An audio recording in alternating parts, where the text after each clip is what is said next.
সমাজ কিংবা পরিবারের কথা শুনে কখনোই ডিভোর্সে যেও না। সমাজ আর পরিবার তোমাকে ডিভোর্সের আগে যে সাপোর্টটা করতো, ডিভোর্সের পর সেই সাপোর্টটা কখনোই করবে না। এদের তালে কিংবা কথার পরামর্শে পড়ে তুমি যদি একবার ডিভোর্সই হয়ে যাও, তখন এই সমাজ তোমাকে আর মানুষ হিসাবেই গণ্য করবে না। নাম্বার 2, ডিভোর্সের পর সবচেয়ে কষ্টের ব্যাপার হচ্ছে মায়ের চোখের পানি।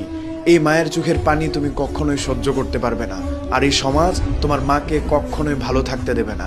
তাই মায়ের চোখের পানি না চাইলে এই সংসারটাই তোমাকে একটু কষ্ট করে করতে হবে। হ্যাঁ, এটা সত্য, স্বামীর ঘরে অনেক অত্যাচারিত হলেই একটা মেয়ে চলে আসে, কিন্তু এই জায়গাটা যদি তুমি মানিয়ে নিতে না পারো, তাহলে সমাজ তোমাকে মানিয়ে নেবে না। নাম্বার 3, তোমাকে সামনে সামনে ভালো মন্দের খোঁজ নেওয়া মানুষগুলোই তোমার পেছনে গিয়ে সমালোচনা করবে, তোমার নামে বদনাম রটাবে, বলবে এই মেয়েটা স্বামীর সংসার করতে পারেনি, এই মেয়েটা অপয়া, এই মেয়েটা বউ হওয়ার যোগ্য না, একটা সুন্দর সংসার ছেড়ে চলে এসেছে। তারা কখনোই তোমার কাছ থেকে জানতে চাইবে না তুমি কতটা অসহায় আর কতটা অপারগ হয়ে সেই সংসারটা ছেড়ে চলে এসেছো। নাম্বার 4, একজন ডিভোর্সি মেয়ের কাছে কখনোই মানুষ জানতে চায় না সে কেন সংসারটা ছেড়ে চলে এসেছে।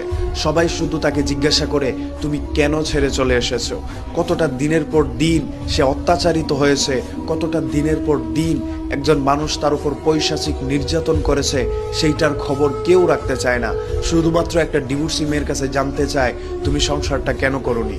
তাই সমাজকে তুমি যতটা সহজ মনে করো, সমাজ ততটা সহজ না। তুমি যা চিন্তা করো সমাজ তা না। তুমি বোন একবার বাবার বাড়িতে গিয়ে দেখো, তখন দেখবে সবার কাছে তুমি বোঝাই পরিণত হয়েছো।